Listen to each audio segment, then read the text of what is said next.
Pues buenas noches, hermanos. ¿Cómo están? ¿Bien? Qué bueno.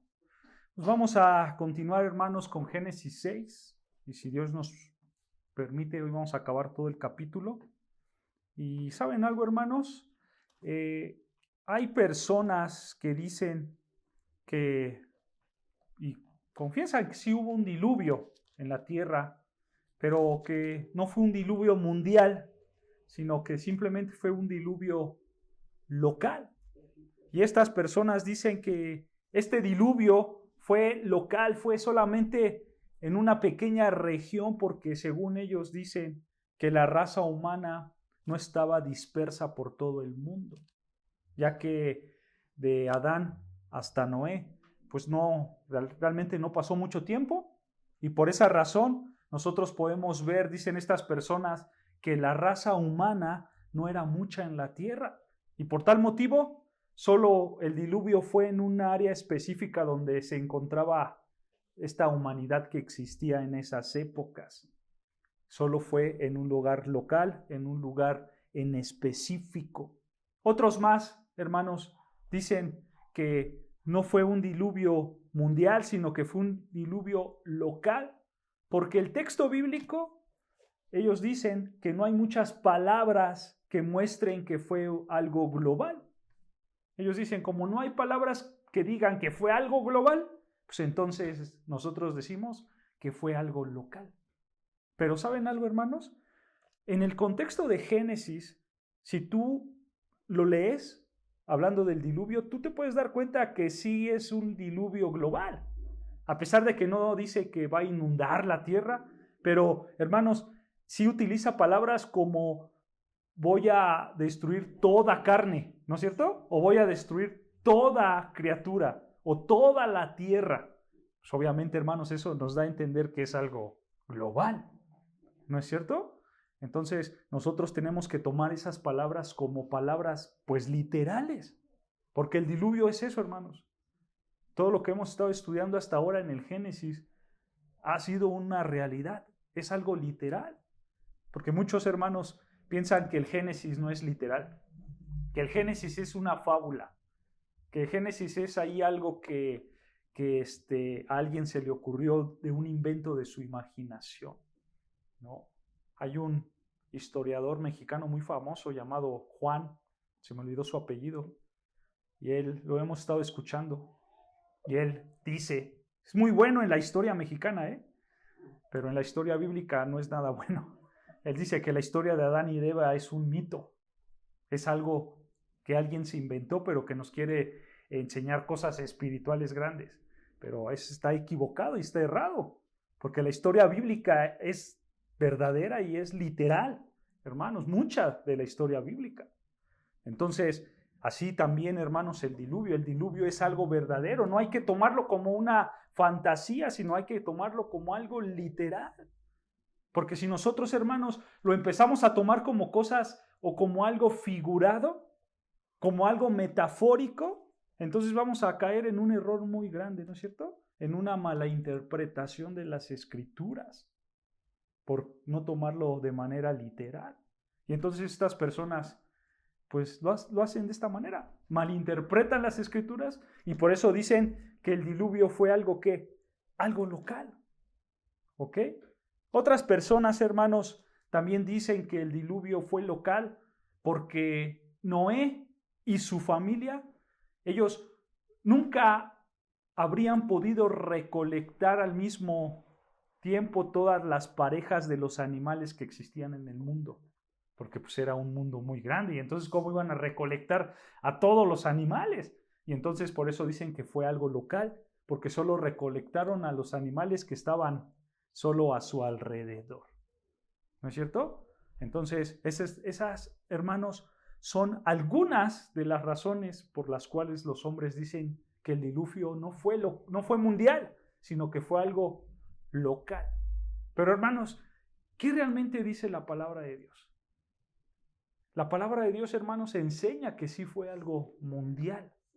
Él inundó todo el mundo, no solo una parte, sino todo el mundo, hermanos. Y así que eso es lo que vamos a ir viendo de ahora en adelante, hermanos, porque ya nos estamos acercando cada vez más a este acontecimiento tan grande que hubo, que fue el diluvio, ¿no es cierto? Así que acompáñame a Génesis 6. Vamos a leer del versículo 17 al 22, que es esta pequeña sección que nos toca ya para concluir Génesis 6. Génesis 6, versículo 17 al 22. Vean lo que dice la palabra de Dios, Génesis 6, 17. Dice así: y he aquí que yo traigo un diluvio de agua sobre la tierra para destruir toda carne en que haya espíritu de vida debajo del cielo. Todo lo que hay en la tierra morirá. Mas estableceré mi pacto contigo y entrarás en el arca tú, tus hijos, tu mujer y las mujeres de tus hijos contigo. Y de todo lo que vive, de toda carne, 2 de cada especie meterás en el arca para que tengan vida contigo. Macho y hembra serán, de las aves según su especie y de las bestias según su especie, de todo reptil de la tierra según su especie. 2 de cada especie entrarán contigo para que tengan vida.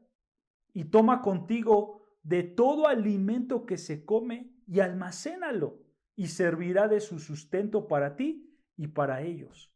Y lo hizo así Noé, hizo conforme a todo lo que Dios le mandó. ¿Ok?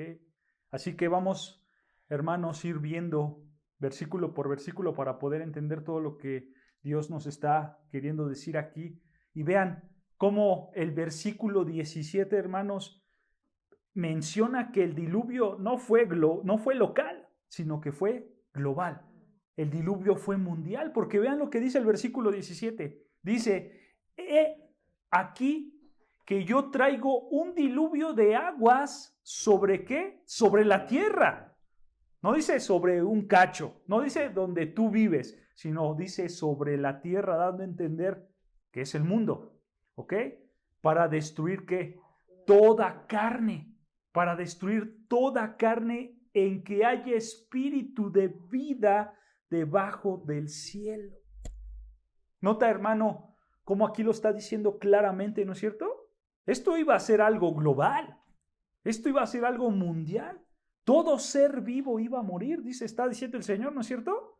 Obviamente sabemos que hay una excepción. La excepción es Noé y su familia.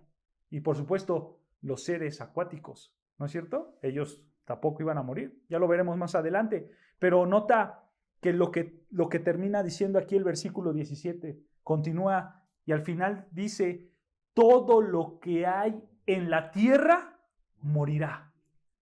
Todo lo que hay en la tierra.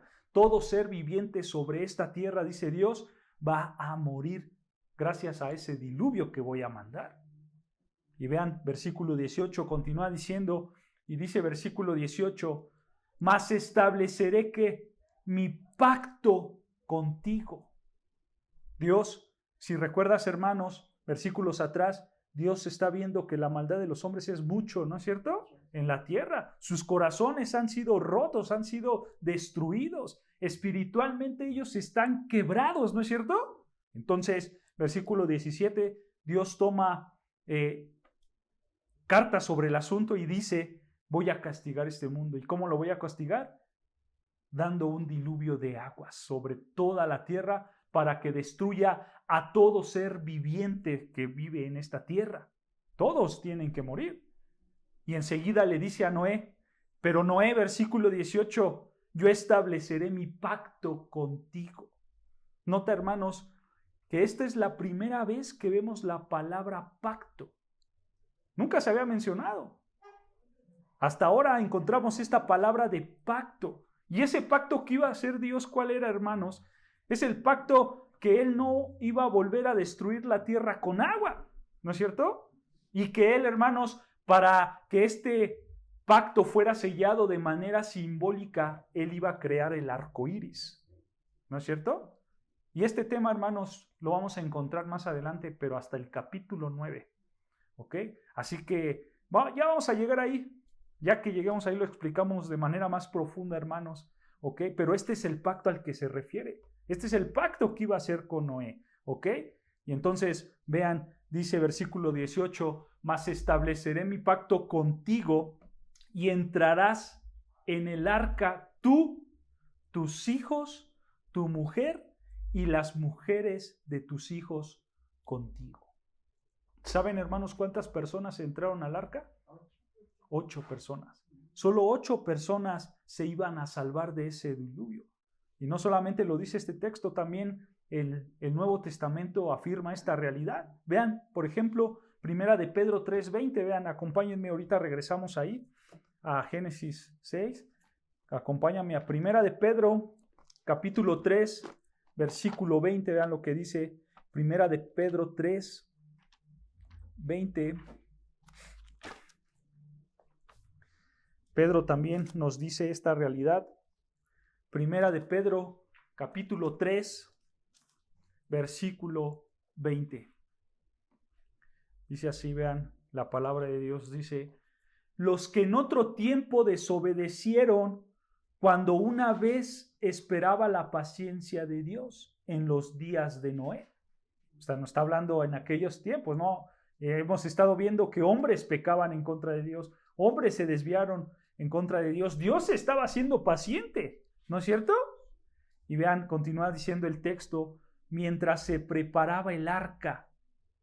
¿Recuerdan, hermanos? Dios había determinado un tiempo, 120 años iba a determinar en lo que se construyera el arca para que la gente se salvara, ¿no es cierto? Pero vean, dice Pedro, mientras se preparaba el arca, en la cual pocas personas, es decir, 8, fueron salvadas por aguas. Vean, solo 8 personas fueron salvadas, dice Pedro. ¿Quién? Noé, su esposa, ahí van 2. Tenían 3 hijos, ya son 5, más sus mujeres, otras 3, pues ya nos da las 8 personas. Solo ellos fueron salvados, hermanos. ¿Esto qué nos hace ver, hermanos? ¿Qué nos hace ver de que solamente 8 personas fueran salvadas? ¿Saben qué? Esto nos hace ver que la pecaminosidad, que la maldad del ser humano, hermanos, realmente era muy grande. Solo para que se salvaran 8 personas. Esto nos hace ver también, hermanos, que la dureza del corazón de las personas de la humanidad estaba realmente muy duro. Eran hombres y mujeres extremadamente pecadoras, ¿no es cierto? Y según, hermanos, Génesis 6:3, como lo mencionamos, ellos tuvieron 120 años para que se arrepintieran de su pecado, para que ellos pudieran volver su fe hacia Dios, para que ellos pudieran librarse del castigo que iba a suceder. Pero ¿qué pasó? Solo 8 personas de toda la humanidad se salvaron. Algunos estudiosos, hermanos, dicen que en esa época había 10 millones de personas. Obviamente la humanidad empezaba, ¿no es cierto? Pero para su tiempo creció muchísimo. Pero, hermanos, de 10 millones, solo 8. Son poquitas, ¿no es cierto? No es nada, realmente comparado, no es nada. Pero esta es la realidad, hermano. Solo 8 personas fueron salvadas de este juicio inmenso. Y esas personas, hermanos, fueron salvadas no por sus obras, sino por lo que dice Génesis 6:8. ¿Recuerdan? Que Noé halló gracia delante de los ojos de Jehová. Esas personas también eran pecadoras. Esas personas también tenían que ser expulsadas del favor inmerecido de Dios, porque eran pecadores, ¿no es cierto? Noé y su familia también eran pecadores. Nadie está exento del pecado, hermanos. Pero Dios, por su misericordia, por su gracia, volteó a ver a Noé. Aunque Noé era pecador, hermanos, y él merecía el castigo. Porque, hermanos, Pablo lo resume perfectamente, la condición del ser humano. Vean lo que dice Romanos 3:10. Romanos capítulo 3, versículo 10. Quizá, hermanos, un texto muy conocido para todos nosotros. Pero vean lo que dice Romanos capítulo 3, versículo 10. Dice así la palabra de Dios. Romanos capítulo 3, versículo 10. Dice así: como está escrito, no hay justo ni aún uno. Aquí, hermanos, pues entra Noé también y su familia. No hay justo ni aún uno. No hay quien entienda, no hay quien busque a Dios. Y nota, todos, dice todos, se desviaron, a una se hicieron inútiles. No hay quien haga lo bueno, no hay ni siquiera uno. Vean, hermanos, en toda la existencia de la humanidad no hay ni siquiera uno. Bueno, hay una excepción, Jesucristo. Pero fuera de Él, nadie es justo. Nadie sigue a Dios. Esta es la realidad, hermanos, del ser humano. Porque a partir de que Adán pecó, a partir de ahí en adelante, Él nos inundó. Él inundó a toda la humanidad en una maldición del pecado, ¿no es cierto? Y por tal razón, hermanos, no hay ni siquiera un justo. Jeremías, el profeta, lo explica de otra manera. Y vean lo que dice Jeremías 17:9. Jeremías 17, versículo 9. Vean lo que dice el profeta Jeremías, capítulo 17, versículo 9. Jeremías 17, versículo 9, que también, hermanos, es un texto también muy conocido. Jeremías capítulo 17, versículo 9, dice así la palabra de Dios, escuchen: engañoso es el corazón más que todas las cosas, y escucha, y perverso, ¿quién lo conocerá? Esa es la realidad, hermanos. Nuestro corazón es engañoso, pero también es perverso, porque en nuestro corazón hay pecado. Recuerden, hermanos, cuando las escrituras hablan de corazón, especialmente el Antiguo Testamento, no se está refiriendo al órgano que tenemos, no se está refiriendo al sentimiento, sino que corazón, recuerdan, lo estudiamos mucho en Proverbios, ¿no es cierto? El corazón se está refiriendo a qué? A la mente, a tus pensamientos, ¿no? A tu ser interior, a lo que hay dentro de ti, ¿no es cierto? Entonces, hermanos, eso que hay dentro de ti, tus pensamientos, tu voluntad, lo que tú eres por dentro, todo eso, hermanos, es engañoso y es perverso. Esta es la realidad del ser humano, hermanos. Nosotros somos pecadores. Nosotros amamos el pecado. Y si nosotros somos pecadores y amamos el pecado, ¿qué merecemos? El castigo de Dios. Porque la paga del pecado es muerte. Así como en el tiempo del Noé, hermanos. La humanidad pecó y Dios los castigó. ¿No es cierto? Y la única esperanza que nosotros tenemos, ¿quién es? Dios mismo. No tenemos otra esperanza más que Dios mismo. Nuestra única esperanza, hermanos, para que nosotros podamos ser salvados es que Dios mismo tome la iniciativa de buscarnos a nosotros y que nosotros podamos llegar a Él, no por nuestras fuerzas, sino porque Él nos trajo a Él mismo. Porque recuerden, ya lo leímos en Romanos 3, no hay quien busque a Dios. Todo ser humano quiere deleitarse en otras cosas, en otros placeres. No quiere buscar a Dios. Y entonces, ¿quién tiene que tomar la iniciativa? Dios mismo, ¿no es cierto? Él es el que nos tiene que traer hacia Él mismo. Y solo así, hermanos, nosotros vamos a salvarnos del castigo que merecemos. Como lo dice Juan, vean lo que dice primera de Juan, la primera carta de Juan, capítulo 4, versículo 19. Primer carta de Juan, capítulo 4, versículo 19. Vean lo que dice primera de Juan, capítulo 4, versículo 19.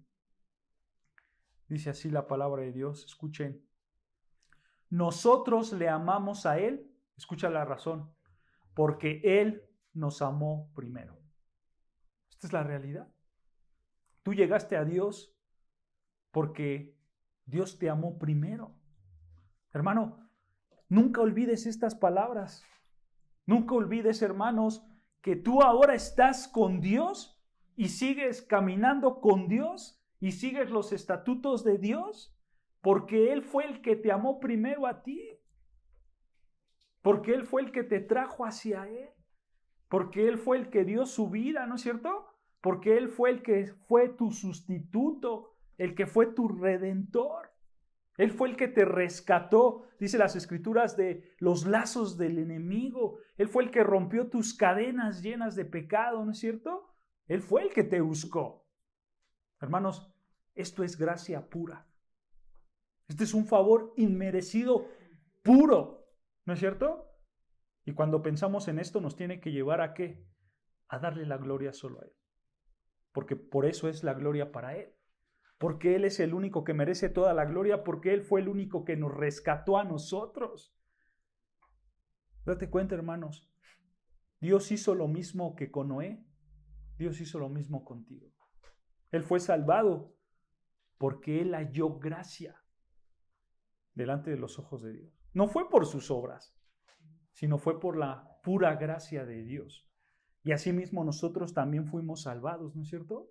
Entonces, hermanos, date cuenta que Dios, en su misericordia, en su amor y en su gracia, decidió salvar solo a 8 personas. ¿Esas 8 personas merecían ser salvadas? No, porque eran pecadores. Por eso se le llama gracia, favor inmerecido. No lo merecían, pero Dios las salvó. Pero, hermanos, Dios no solamente tenía pensado salvar a 8 personas, a 8 seres humanos. Él también iba a preservar la vida de 2 animales de cada especie, dice el texto. ¿No es cierto? Y vean, regresando a Génesis 6, versículo 19, ahí podemos ver esta realidad. Génesis 6, la misericordia de Dios se extiende para toda su creación y Él decide también salvar a los animales. Y vean, Génesis 6, versículo 19 dice: y de todo lo que vive, de toda carne, 2 de cada especie meterás en el arca para que tengan vida contigo, macho y hembra serán. Nota, hermanos, que el mandato de Dios a Noé, pues es un mandato muy claro, ¿no es cierto? Simplemente le dice, mete una pareja de cada especie animal, ¿no es cierto? Y el siguiente versículo pues da más especificaciones de qué animales. Vean, versículo 20.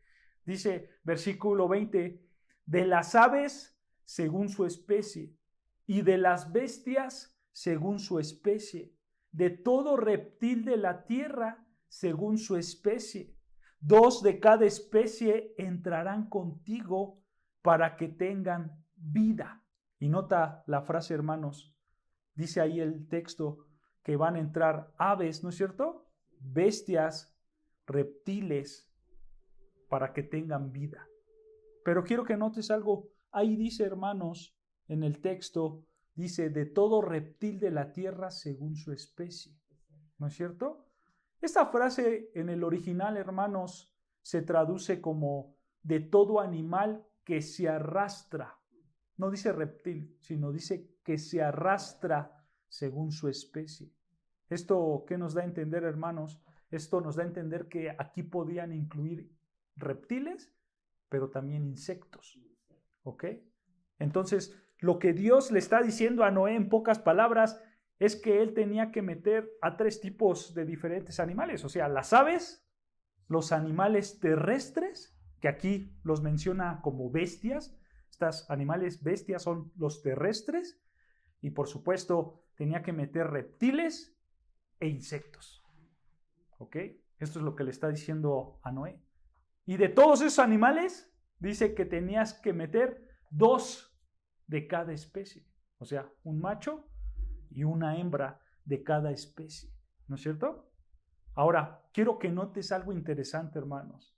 Porque aquí en el versículo 20, Dios le está diciendo a Noé que tienes que meter 2 de cada especie. Pero nota, vean, dice el versículo 20, de las aves según su especie, y de las bestias según su especie, y de todo reptil de la tierra según su especie. Y escucha esto, 2 de cada especie, ¿qué dice ahí? Entrarán contigo. Entrarán contigo. Esta es una frase, hermanos, muy importante. La Reina Valera 60, que es la versión que yo estoy leyendo, así lo traduce. Lo traduce como entrarán contigo. Pero en el original, hermanos, en el hebreo original, esta frase no dice entrarán contigo. ¿Saben cómo dice? Dice vendrán a ti. Es algo muy distinto, ¿no es cierto? Es algo muy distinto de entrar contigo a vendrán a ti. No, no es lo mismo. ¿Saben por qué? Porque, hermanos, la idea de esta frase vendrán a ti es que Noé no tenía que mover ningún dedo. Noé, hermanos, no tenía, hermanos, que romperse la cabeza para ver cómo entraban los animales, sino que simplemente todos los animales iban a venir a él. Las aves iban a venir a él. Los animales terrestres iban a venir a él. Los insectos, los reptiles, todos iban a venir a él. Dice el texto que Dios haría que estos animales vendrían a él. No es que Noé la hiciera como un tipo de cazador, ¿no? Y a ver, Noé, ahora invéntate señuelos para ver cómo los cazas. No, hermanos, nada de eso. Otra vez, la idea de esta palabra es que los animales vendrían a Noé. La implicación de esto, ¿qué es, hermanos? La implicación es muy obvia. Y es que esto nos hace ver que Dios es soberano, ¿no es cierto? Que Dios es soberano y que sobrenaturalmente Él iba a hacer que estos animales vinieran al arca. ¿No es cierto? No, Él no iba a buscar, Él no iba a cazar. Dios de manera sobrenatural iba a hacer que estos animales llegaran al arca. Obviamente, hermanos, esto no es difícil para Dios. Él controla todo de manera perfecta. Él controla toda la naturaleza, ¿no es cierto? Ya lo vimos en el capítulo 1. Él creó todas las cosas, incluyendo a los animales. Él es el creador y Él puede hacer que todos estos animales lleguen, ¿no es cierto? Claro. Ahora, vean cómo Dios controla todas las cosas. Y esto nos lo enseña el libro de Jonás. Vean el libro de Jonás, si me acompañas, Jonás capítulo 1, ahí vamos a poder ver un ejemplo o varios ejemplos de cómo Dios controla todas las cosas, porque Él es soberano, Él es el creador y Él controla esa creación. Jonás, vean al profeta Jonás, capítulo 1, versículo 15, vamos a leer, dice así, vean, Jonás, capítulo 1, versículo 15, ¿ya lo tenemos? Dice así, Jonás 1:15. Escucha. Y tomaron a Jonás y lo echaron al mar. Rápidamente el contexto, ¿recuerdan? Dios le dice, tienes que ir a predicar a Nínive, ¿no es cierto? Y Jonás dijo, no, yo no voy a ir, yo me voy por otro lado. Y entonces subió a un barco. Y entonces Dios, obviamente tratando de impulsar a Jonás a que fuera a predicar y obedeciera su palabra, dice que hizo que los mares empezaran a moverse grandemente, ¿no es cierto? Y entonces todos los marineros dijeron, pues, ¿qué está pasando? ¿No? ¿Quién hizo enojar a su Dios? Y al final sale Jonás diciendo, no, pues yo fui, yo desobedecí a mi Dios, ¿no es cierto? Y entonces, cuando los marineros escucharon esto, pasó esto, versículo 15. Jonás 1:15, y tomaron a Jonás y lo echaron al mar, y el mar se aquietó de su furor. Y temieron aquellos hombres a Jehová con gran temor, y ofrecieron sacrificios a Jehová, e hicieron votos. Y escucha versículo 17. Pero Jehová tenía preparado un gran pez que tragase a Jonás. Y estuvo con Jonás en el vientre del pez 3 días y 3 noches. Nota, ¿quién controló a este pez? Jehová, el Señor, ¿no es cierto? Dios controló a este pez. Y vean, más adelante, Jonás 2, versículo 10. Vean, dice Jonás capítulo 2, versículo 10, dice, y mandó Jehová al pez y vomitó a Jonás en tierra. Otra vez, ¿quién está controlando al pez? Dios. Vean más adelante, Jonás 4:6. Jonás 4:6 dice así, Jonás 4:6, y preparó Jehová Dios una calabacera, la cual creció sobre Jonás para que hiciese sombra sobre su cabeza. Vean, ahora Dios no solo está controlando a un pez, sino también a una calabacera. Y vean, más adelante, versículo 7, dice ahí Jonás 4:7, pero al venir el alba del día siguiente, Dios preparó ¿qué? Un gusano.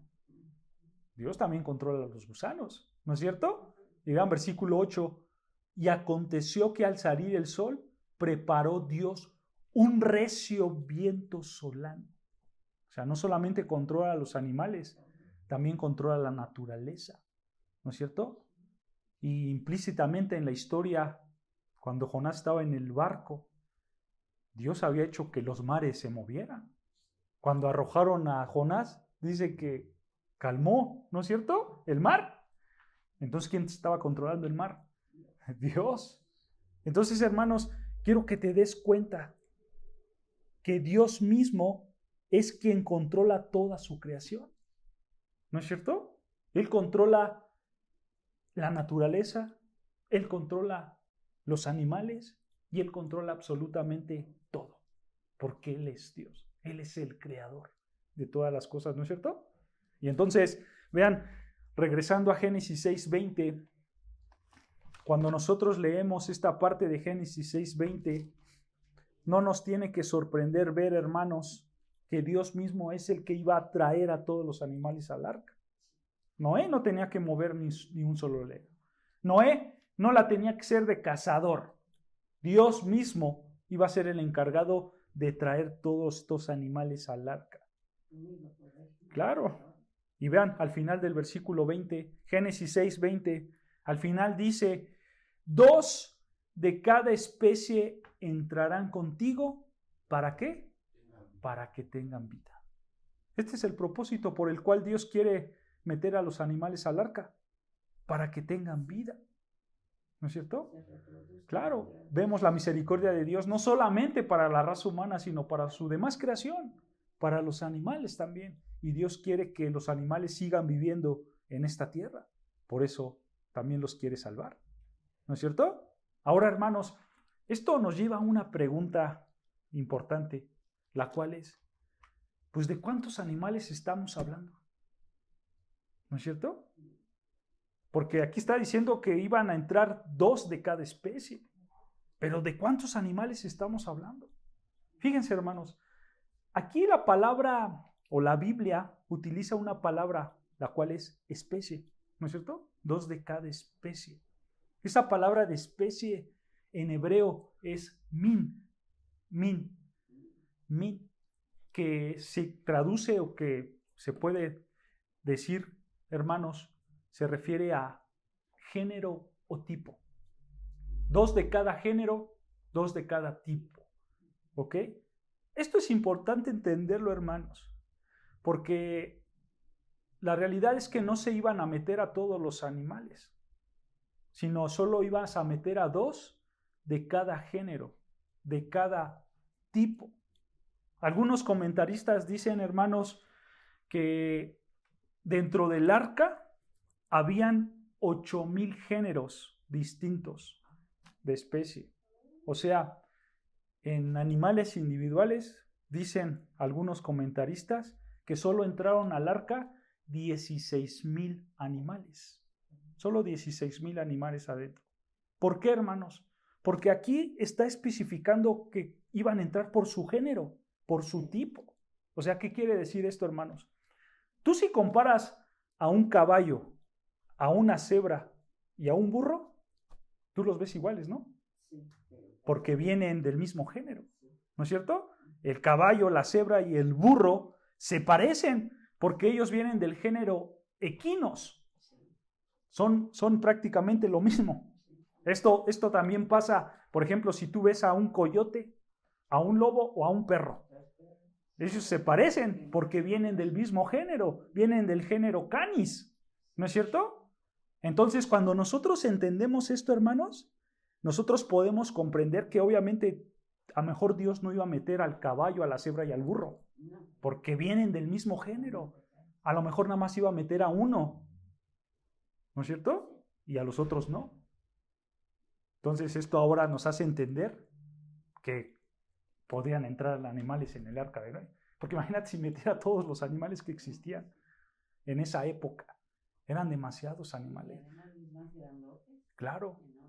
Fíjense, hasta el día de hoy, hermanos, los estudiosos dicen que en nuestra fauna hay aproximadamente, solo registrados, 2 millones de animales hasta el día de hoy. Y dicen que si metemos a los no registrados que probablemente existan en el mundo, sube hasta 7 millones de animales en el mundo, ¿no? Más o menos son datos, ¿no? En la época de Noé dicen que probablemente los animales llegarían hasta el millón, 1 millón de animales. Pues imagínate meter 100,000, 200,000 animales en un arca, pues quizás podría ser algo imposible, ¿no es cierto? Por eso Dios fue muy específico en su sabiduría y dijo 2, o sea, macho y hembra, pero de cada especie, de cada género, ¿no es cierto? Y entonces, hermanos, ahora sí esto hace ver que hubo una lógica aquí, ¿no es cierto? Que no iban a entrar demasiados animales. Y aparte, como leímos, no solamente iban a entrar los animales, sino que también Noé tenía que meter alimento por todo un año. Porque eso fue lo que duró Noé en el agua. Duró un año. Porque solo llovió, ¿cuántos días? ¿Recuerdan? 40 días y 40 noches. Pero realmente, hermanos, no duraron ellos 40 días y 40 noches dentro del barco. El agua seguía ahí. Hasta que bajó el agua, hermanos, pasó un poquito más de un año. Para ser más exactos, fueron 378 días los que estuvo Noé y su familia dentro del arca. 378 días. Entonces tenía que almacenar comida para todo el año, ¿no es cierto? Entonces, ahora esto nos lleva a otra pregunta, hermanos. ¿Realmente había espacio en el arca? ¿Realmente había espacio para meter a tantos animales? Porque, hermanos, si nos vamos por estos datos, pues son 16,000 animales, más la comida de todo un año, más 8 personas, ¿no? O sea, ¿realmente iba a haber todo el espacio para que todo esto entrara en el arca? Fíjense, hermanos, para entender un poco la capacidad del arca, solo hace falta hacer una operación matemática. Tú tienes que multiplicar las medidas que ya vimos en la clase pasada, ¿no es cierto? Tienes que multiplicar la longitud por la anchura por la altura, ¿no? Si tú haces eso, hermanos, te va a dar 41,000 metros cuadrados. 41,000 metros cuadrados. Y vean, solo para que tengan la dimensión y usen su imaginación aquí, hermanos, solo para que tengas esto en mente, en estos 41,000 metros cuadrados caben alrededor de 540 vagones de ferrocarril. 540 vagones de ferrocarril. Y si tú metes esos 540 vagones de ferrocarril, a cada vagón de ferrocarril, hermanos, y juntándolo todos, a los 540, le caben alrededor de 145,000 ovejas. ¿Ok? Ovejas de ese tamaño. ¿Ok? Entonces, lo más probable, hermanos, es que si en estos 540 vagones le cabrían 145,000 ovejas, entonces lo más probable y lo más seguro es que Noé metió animales del tamaño de una oveja o más pequeños para que pudieran entrar en el arca. Obviamente, hermanos, pues Noé no iba a meter a un tiranosaurio rex adulto. Y menciono al T-Rex porque en esa época existían. Eran criaturas que existían en esa época. No estaban extintas. Los dinosaurios existían en el tiempo de Noé. ¿No es cierto? Obviamente, hermanos, dejaron de existir porque pues la tierra se descompuso cuando pasó el diluvio, ¿no es cierto? Antes del diluvio, la tierra, recuerdan que cuando estudiamos Génesis 1, dice las escrituras que la tierra estaba cubierta de agua, ¿no es cierto? Eso hacía que la tierra fuera como un tipo de bóveda, como un tipo de invernadero. Entonces era un clima apropiado para los dinosaurios y por eso los dinosaurios vivían en esas épocas. Pero otra vez, hermanos, él no iba a meter a un T-Rex adulto, sino, ¿dónde iban a caber? Él iba a meter ¿a qué? O a su huevo o a su cría, ¿no es cierto? Hablando de otro animal, el rinoceronte, igual son animales grandísimos. No iba a meter a un rinoceronte adulto, él iba a meter o a una cría, ¿no? O a alguien ahí un poquito más grande.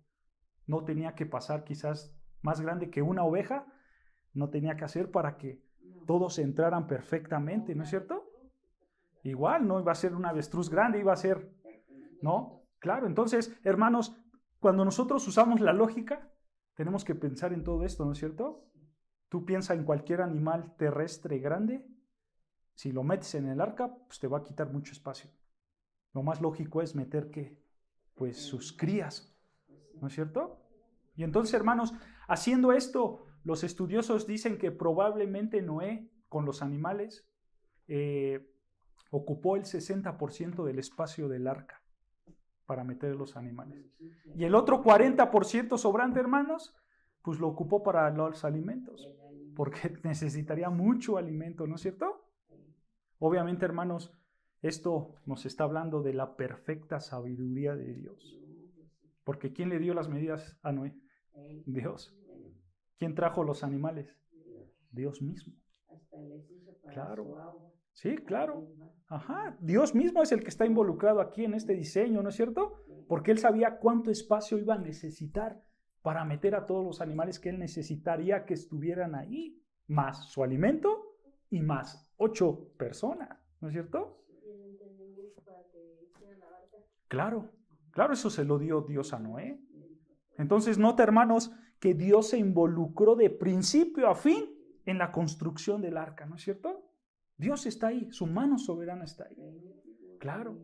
Y entonces vean, para darle continuidad, Génesis 6:21, continúa el texto diciendo, y continúa Dios diciéndole a Noé, Génesis 6:21 dice, y toma contigo de todo alimento que se come y almacénalo y servirá de sustento para ti y para ellos. Vean, aquí simplemente Dios le dice a Noé, Noé, toma la cantidad de alimento suficiente para que tú puedas vivir. Tú y los animales puedan vivir. La comida no iba a faltar, ¿no es cierto? La arca iba a ser sustentada, por supuesto, por la mano de Dios, ¿no es cierto? Quizás alguien diga, híjoles, a mí me cuesta trabajo entender que todos los leones, los insectos, que todos los animales estuvieran ahí juntos viviendo. A mí me cuesta entender eso porque quizás hubo bacterias o quizás hubo algo ahí que iba a ser un revolveredo y cómo los animales iban a convivir, ¿no es cierto? Porque iban a estar pues, todo un año, poco más de un año ahí, ¿no es cierto? Claro, en el encierro. Bueno, hermanos, fíjense, aquí tenemos que pensar en esto. Si Dios fue el que trajo los animales al arca, es lógico pensar que Él mismo iba a controlar a los animales dentro del arca, ¿no es cierto? Es algo lógico de pensar. Algunos comentaristas dicen, hermanos, obviamente esto no está fundado en la Biblia porque la Biblia no lo dice, pero ellos creen que probablemente Dios hizo que los animales entraran en un tipo de estado de invernación, para que ellos pudieran estar quietos, ¿no es cierto? Otra vez lo repito, no lo dice la Biblia, esta simplemente es una especulación de algunos comentaristas, pero dicen que probablemente Dios hizo eso, metió a los animales en un estado de invernación para que ellos pudieran estar tranquilos. Realmente no sabemos qué es lo que pasó, pero que sí sabemos que Dios estaba en medio de todo eso, ¿no es cierto? Que Dios estaba controlado, siempre estaba controlando todo lo que sucedía dentro del arca. Claro, exactamente. Entonces, hermanos, nosotros podemos saber y ver aquí que Noé escuchó todo lo que tenía que hacer. Noé tenía que construir un arca de las dimensiones que Dios le había mandado. Tenía que meter a los animales. Tenía que meter comida, ¿no es cierto? Y cuando Noé escuchó todo esto, ¿cuál fue la respuesta de Noé? Versículo 22. Vean, versículo 22 dice, y lo hizo así Noé. Hizo conforme a todo lo que Dios le mandó. Nota, hermanos, probablemente aquí Noé pudo haber estado lleno de preguntas, ¿no es cierto? De dudas. Solo ponte en su lugar, hermanos. Jamás había llovido, ¿eh? Porque recuerda, el mundo estaba cubierto de esta agua, ¿no es cierto? Y jamás había llovido. Quizás una pregunta que Noé se hizo, a ver, Dios, espérate, ¿cómo que un diluvio? Es más, ¿qué es un diluvio? Pues él no conocía la lluvia, ¿no es cierto? ¿Acaso va a caer mucha agua para matar a todo ser humano? Porque eso Dios le estaba diciendo eso, ¿no es cierto? ¿Acaso va a caer agua para matar a todo ser humano que se encuentre en este mundo? ¿Con agua? ¿Con lluvia? Él solamente conocía el rocío, ¿no es cierto? Porque de acuerdo a Génesis 1, la lluvia no existía en esas épocas. Dios regaba toda la vegetación con este rocío, ¿no? La tierra en esa época estaba cubierta de agua, que esto hacía que fuera como un tipo de invernadero, un tipo de bóveda, y esa agua misma que rodeaba la tierra servía como un rocío para toda la vegetación. No existía la lluvia. Entonces imagínate a Noé con todas estas preguntas. ¿Cómo que va a llover? ¿Cómo que una arca? ¿Cómo que del tamaño que me la estás pidiendo? ¿Cómo que de madera? ¿Cómo que de 135 metros de largo? ¿Cuánto tiempo me va a llevar? ¿Cómo voy a conseguir la madera? A ver, Dios, a ver, espérate tantito. ¿Estoy entendiendo bien? ¿Dijiste una pareja de cada animal? ¿Eso es lo que tengo que hacer? ¿Yo los voy a ir a atrapar acaso? ¿Y si uno de ellos me ataca? ¿Y si uno de ellos me quiere matar? ¿O cómo que tengo que meter insectos? ¿No se va a hacer una plaga adentro? ¿No es cierto? Estas son preguntas lógicas que pudieron llegar a la cabeza de Noé, ¿no es cierto? Dios, ¿estás seguro de lo que me estás diciendo? ¿Vas a traerme tú a mí todos los animales que quieres que entre al arca? Sin duda, hermanos, eran muchas preguntas las que quizás Noé tuviera en su cabeza. Y podemos seguir con más preguntas, ¿no es cierto? Pero cuando Noé escuchó los mandamientos de Dios, él simplemente dijo, e hizo Noé así, conforme a todo lo que Dios le mandó. En otras palabras, él no preguntó, él simplemente obedeció. ¿Se dan cuenta, hermanos? Él pudo haber preguntado muchas cosas, pero no lo hizo. Él simplemente obedeció. Y hermanos, este es un gran ejemplo de obediencia a Dios para nosotros. Nota que Noé, él no se está quejando. Noé no está preguntando. No hizo nada más que ¿qué? Obedecer al Señor. Pero ¿qué pasa con nosotros, hermanos? Nosotros nos quejamos con Dios porque no conseguimos lo que queremos. Nosotros nos quejamos con Dios porque quizás el día de hoy no tengo trabajo, porque quizás un problema me ha inundado. O yo me quejo y le reclamo a Dios porque para mí me es difícil sujetarme a mi esposo. O para mí me es difícil amar a mi esposa y a mis hijos. Y yo me quejo con el Señor porque para mí me es difícil venir a la iglesia cada semana. O yo me quejo con el Señor porque para mí me es difícil leer la Biblia. Es difícil aguantar los problemas de mi vida. Y siempre, hermanos, estamos poniendo puras excusas al Señor. Y excusas para no obedecerlo, para no hacer lo que Él nos ha mandado hacer, ¿no es cierto? Pero hermanos, quiero que pienses en esto. Si nosotros hablamos de dificultades, Noé sí tenía una dificultad muy grande. Imagínate todo el trabajo que iba a hacer. Eso sí era una dificultad muy grande. Pero él obedeció. ¿No es cierto? Él jamás se quejó. Él jamás se cuestionó. Él simplemente obedeció a las palabras de Dios.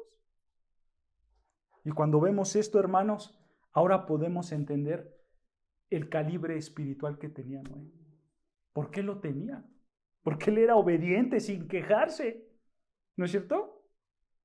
¿Le iba a ser cansado? Por supuesto. ¿Iba a sufrir? Por supuesto. Pero él no se quejó.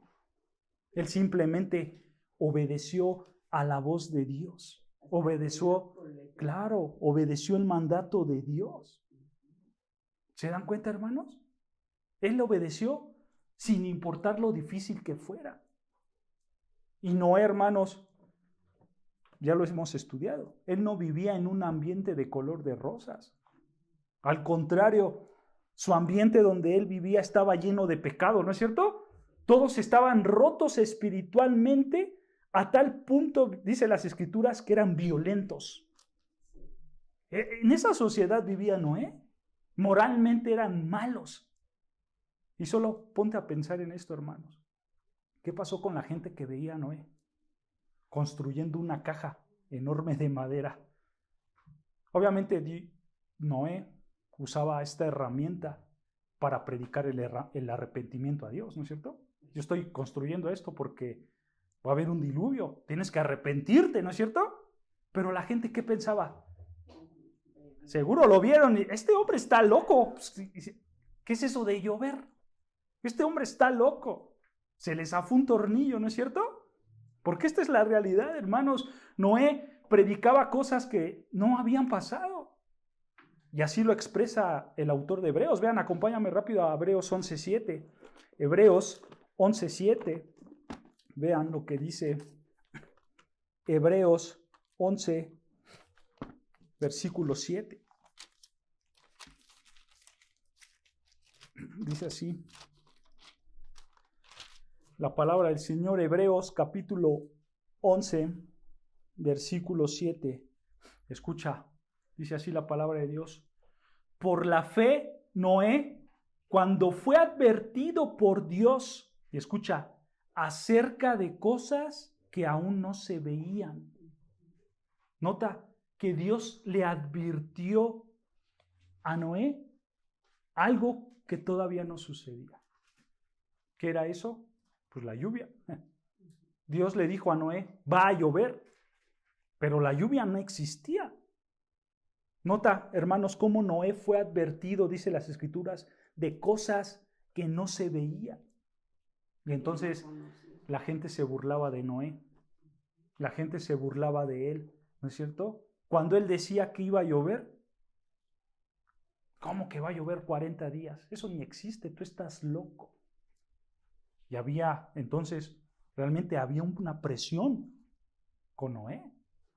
Se las vio difícil Noé, no crean que fue algo fácil, hermanos.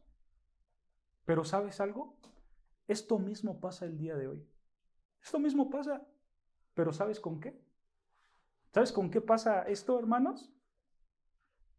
Esto pasa con la realidad del infierno, con la realidad del castigo eterno. Dios, hermanos, por medio de su palabra escrita, nos ha anunciado a nosotros lo que hemos predicado, ¿no es cierto? Algo que no se ha visto, pero que va a pasar. Y la gente que dice, eso es mentira, el infierno ni existe. Es más, Dios me va a perdonar a mí. ¿No es cierto? Y la gente dice esas cosas, pero nosotros los creyentes testificamos de cosas que aún no se ven. Pero la gente no cree. ¿Cómo va a llover fuego? Claro, nosotros predicamos que si no te arrepientes va a haber un castigo eterno, un infierno, ¿no es cierto? Porque a nosotros se nos ha anunciado eso. Pero ¿qué dice la gente? No es cierto. Y ellos no creen. Y están igual que en la época de Noé. Y esta es una realidad, hermanos.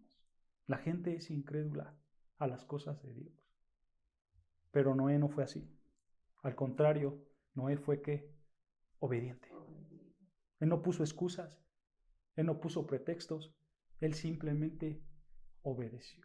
Y fíjense, hermanos, hay un contraste muy grande entre dos hombres grandes en la Biblia, entre Noé y entre Moisés. Vean, acompáñame a Éxodo 3:10, porque aquí hay una historia con Moisés, hermanos. Cuando Dios lo llama, ¿recuerdan? Dios lo llama para que fuera a ver al faraón, ahí en Éxodo 3. Vean lo que dice, si me acompañas a Éxodo 3:10. Éxodo capítulo 3, versículo 10. Y en lo que lo buscas, hermanos, simplemente en el contexto, Dios se le aparece a Noé en una zarza, ¿no es cierto? Y Dios le dice, yo he escuchado la aflicción de mi pueblo, así que los voy a liberar, porque el pueblo de Dios estaba bajo la esclavitud de Egipto, ¿no es cierto?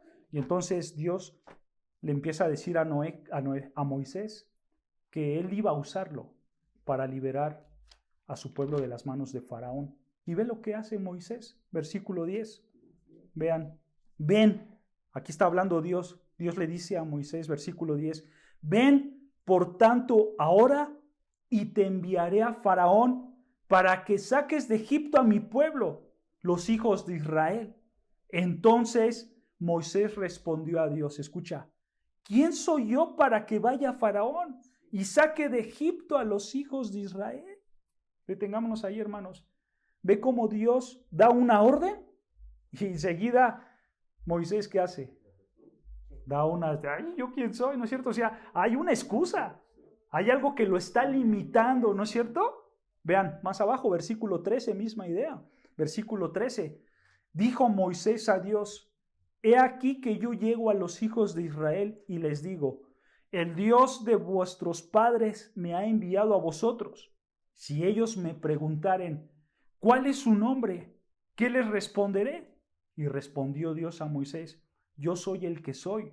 Y dijo, así dirás a los hijos de Israel, yo soy, me ha enviado a vosotros. Pero vean otra vez, hermanos, misma idea, Moisés se está resistiendo, ¿no es cierto? Está poniendo pretextos, ¿no es cierto? Él no quiere obedecer al mandato de Dios. Y aún así Dios, ¿qué hacía? Le contestaba. Y quizás eran preguntas válidas, hermanos. Eran preguntas quizás lógicas por parte de Moisés. Pero vean qué pasó después. Capítulo 4, Éxodo 4, versículo 1. Misma idea. Éxodo 4:1. Vean. Entonces Moisés respondió diciendo, he aquí que ellos no me creerán, ni oirán mi voz, porque dirán, no te ha aparecido Jehová. Otra vez. Simplemente Moisés está cayendo en una negatividad enorme, ¿no es cierto? O sea, lo que está diciendo aquí Moisés, tú Dios, me contestaste todo lo que te pregunté, pero ¿qué crees? No me van a creer. ¿No es cierto? No me van a creer. Y entonces Moisés está en esta negatividad. Vean, versículo 10, ahí mismo, Éxodo 4:10, dice, entonces dijo Moisés a Jehová, ay Señor, nunca he sido hombre de fácil palabra, ni antes, ni desde que tú hablaste a tu siervo, porque soy tardo en el habla y torpe de lengua. Vean, Moisés está continuando con una negación total al mandato de Dios. Y vean versículo 13, y él dijo, ay Señor, envía, te ruego, por medio del que debes de enviar. O sea, envía a quien sea menos a mí. ¿No es cierto? Quiero que notes, hermanos, que hasta este punto ya llevamos 5 veces que Moisés está negándose a ir con el faraón. ¿No es cierto? Moisés no quería obedecer a Dios. Tú puedes decir, quizás las 2 primeras veces, está bien Moisés, ¿no es cierto? Son preguntas válidas.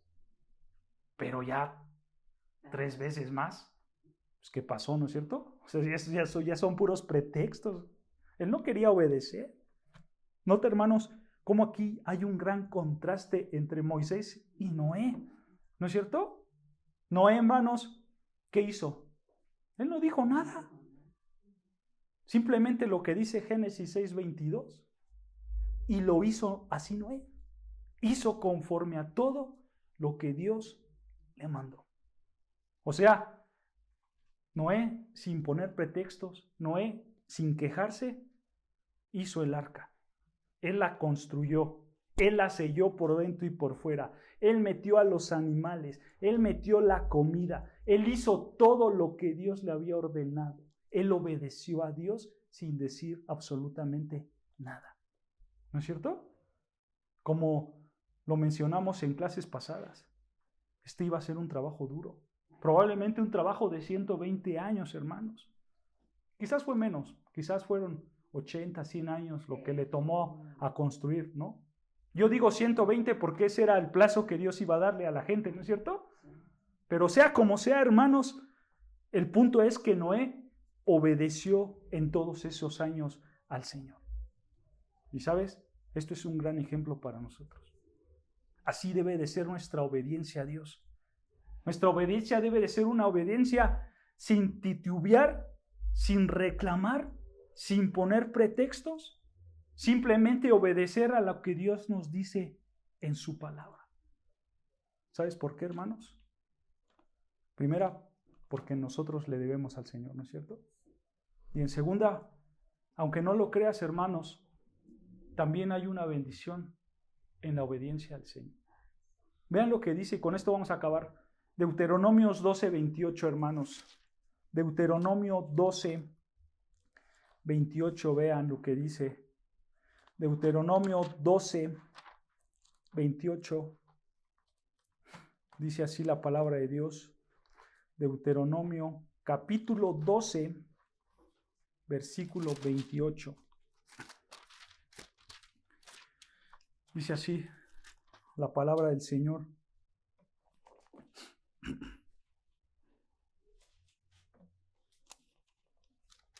(12:28) ¿ya lo tenemos? Dice así: guarda y escucha todas estas palabras que yo te mando, para que haciendo lo bueno y lo recto ante los ojos de Jehová tu Dios, te vaya bien a ti y a tus hijos después de ti para siempre. En su contexto, hermanos, sabemos que esta es una promesa que Dios le está dando a los israelitas. Dios le está diciendo a los israelitas que si ellos obedecían a Dios en todo lo que les había mandado, entonces ellos iban a ser bendecidos. Ellos tenían que caminar, dice ahí, en lo bueno y en lo recto. Pero no de acuerdo a lo que tú piensas que es bueno y recto, sino a lo que yo te he ordenado, que es bueno y recto. Si tú caminas en eso, les dice el Señor, entonces yo los voy a bendecir a ustedes y aparte también a sus hijos, a su descendencia. ¿No es cierto? Ellos iban a ser bendecidos por la obediencia a Dios. ¿Y sabes algo, hermanos? De algún modo esto aplica a nosotros. Porque es una realidad. Tú también tienes que caminar en lo recto y en lo bueno, ¿no es cierto? Tú tienes que caminar obedeciendo a Dios. Nosotros sabemos, hermanos, que la salvación no es por obras, ¿no es cierto? La salvación es por gracia. La salvación no es por obras. Pero ¿sabes algo? Las bendiciones por obedecer a Dios siempre van a llegar. Cuando nosotros vemos las Escrituras, nosotros vemos que Dios quita las maldiciones porque Él fue maldito por nosotros, ¿no es cierto? Pero ¿qué pasa con las bendiciones? ¿Las bendiciones también fueron quitadas? No, las bendiciones siguen ahí. Solo que nosotros tenemos que hacer la voluntad revelada de Dios. Solo que nosotros debemos obedecer. Así como Noé obedeció al mandato de Dios, así nosotros tenemos que obedecerlo. Pero ¿qué pasa? Si tú no obedeces, pues entonces no esperes la bendición de Dios, porque no estás siendo obediente. Tu desobediencia jamás va a traer bendición a tu vida, ni para ti ni para tu familia. Esta es la realidad, hermanos. Mejor hay que ser obedientes a Dios y vivamos para su gloria, ¿no es cierto? Pero, hermanos, unos pueden preguntar, ¿pero qué es lo que tengo que obedecer? Dios me manda que obedezca, pero ¿qué tengo que obedecer? En la Biblia encontramos muchas ordenanzas, ¿no es cierto? En primer lugar vemos amarás a Dios con sobre todas las cosas, ¿no es cierto? y amarás a tu prójimo como a ti mismo. Estos son los más grandes mandamientos, ¿no es cierto? Ahí en Mateo 22:37 lo vemos. Estos 2 mandamientos, si tú los cumples, dice las Escrituras ahí en Mateo 22:37, que tú cumplirías toda la ley cumpliendo estos mandamientos, ¿no es cierto? Pero también, hermanos, seguimos estudiando las Escrituras. ¿Y qué dice las Escrituras? Que tú tienes que comprometerte en compartir el Evangelio. Marcos 16:15. Otro mandato. Pero también por otra parte Dios te dice, ora sin cesar. Primera de Tesalonicenses 5:17. Otro mandato del Señor. Pero también por otro lado el Señor te dice, debes de estudiar la palabra de Dios para que sea lumbrera tu camino. Salmo 119:105. Y algo muy importante que vemos en las Escrituras que a veces se nos olvida, que dice las Escrituras, no dejes de congregarte. Hebreos 10:25. Y aquí, hermanos, es donde muchos de nosotros fallamos. Porque a veces nuestras prioridades no son la iglesia. Nuestra prioridad no es Cristo. Nuestra prioridad a lo mejor son muchas cosas. Llámese familia, ¿no es cierto? Llámese gustos recreativos, llámese trabajo o simplemente flojera. ¿No es cierto? Y no queremos obedecer a los mandatos de Dios. Y entonces nos pasa como Moisés. Empezamos a poner muchos pretextos y pretextos para no obedecer los mandatos de Dios. Y hermanos, nosotros podemos seguir con la lista de ordenanzas que tenemos por parte de Dios. Pero, hermanos, yo quiero concluir con esto. Hay mucho que hacer. Hay mucho para que nosotros obedezcamos a Dios, ¿no es cierto? Si queremos la bendición de Dios, tenemos que obedecer a Dios. Y espero en Dios, hermanos, que nuestros corazones sean corazones como los de Noé. Un corazón obediente, que no se queja, que no pone pretextos, que simplemente oye la voz de Dios y obedece a ese mandato de Dios. Que ese sean nuestros corazones para que Dios pueda bendecirnos. Amén, hermanos. Amén.